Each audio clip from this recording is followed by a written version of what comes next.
नमस्कार दोस्तों, स्वागत है आपका डिफेंस कंपास पर। आज हम बात करने वाले भारत के सबसे महत्वाकांक्षी फाइटर जेट प्रोजेक्ट AMCA यानी एडवांस मीडियम कॉम्पैक्ट एयरक्राफ्ट के बारे में।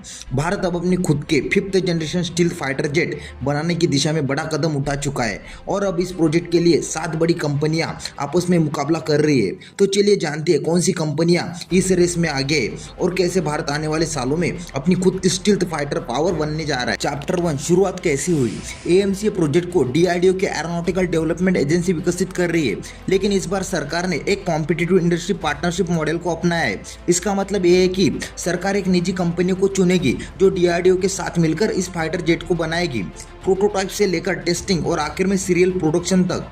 जून 2025 में इस प्रोजेक्ट के लिए एक्सप्रेशन ऑफ इंटरेस्ट निकाला गया था और अब 7 कंपनियां इसके लिए आगे आई है। सबसे पहले इन कंपनियों की जांच DRDO की एक कमेटी करेगी। इसके बाद रिपोर्ट जाएगी एक उच्च स्तर के पैनल के पास, जिसकी अगुवाई खुद डिफेंस सेक्रेटरी करेंगे। वहीं से तय होगा कि आखिर किस कंपनी को AMCA प्रोजेक्ट का जिम्मा मिलेगा। चैप्टर 2, कंपनियों को क्या करना होगा। जिस कंपनी को चुना जाएगा उसे 5 AMCA प्रोटोटाइप बनाने होंगे, एक स्ट्रक्चरल टेस्ट स्पेसिमेन और दूसरा सभी डिजाइन, टेस्टिंग और सर्टिफिकेशन का काम 8 साल के भीतर पूरा करना होगा।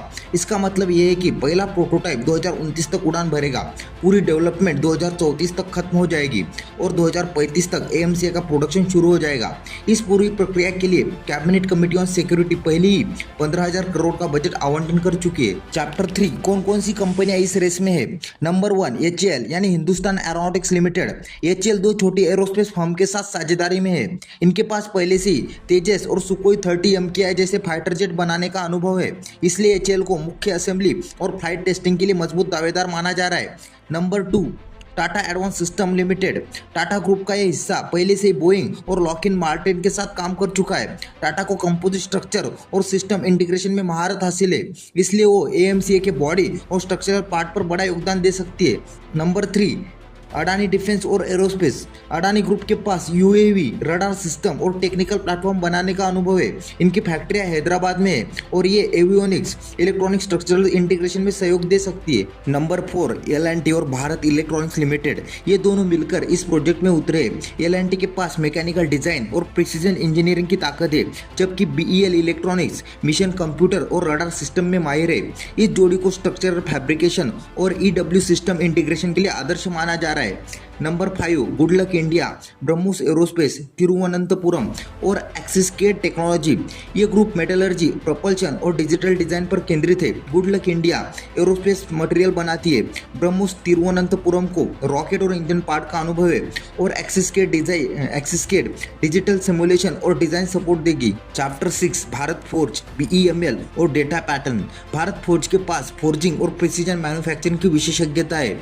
BEML भारी व्हीकल बनाती है और डेटा पैटर्न बेहतरीन एवियोनिक्स और ऑनबोर्ड इलेक्ट्रॉनिक सिस्टम पर काम करती है। ये टीम स्ट्रक्चरल फ्रेम्स और इलेक्ट्रॉनिक्स मॉड्यूल पर काम करेगी। नंबर 7, सफ्रान GTRA की पार्टनरशिप। AMCA के MK2 वेरिएंट के लिए DRDO की GTRE और फ्रांस की सफ्रान मिलकर एक 120 किलो न्यूटन क्लास इंजन बना रही है। इस इंजन के सभी इंटेलेक्चुअल प्रॉपर्टी राइट्स भारत में ही मिलेंगे, यानी भविष्य में यह पूरी तरह मेड इन इंडिया इंजन होगा। चैप्टर 4, भारत के लिए इतना जरूरी क्यों है।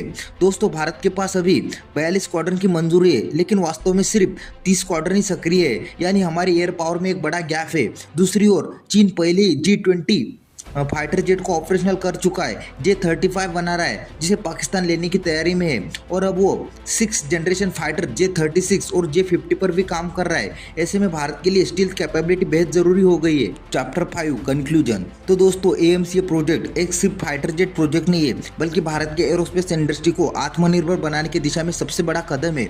जो कंपनी इस प्रोजेक्ट को जीतेगी वो भारत के रक्षा इतिहास में एक नया अध्याय लिखेगी। तो आज के वीडियो में बस इतना ही। वीडियो अच्छा लगा तो प्लीज़ लाइक, शेयर और चैनल को सब्सक्राइब करना ना भूलें। मिलते हैं इसी तरह के अगले एक और नए इन्फॉर्मेटिव वीडियो के साथ। Thank you for watching.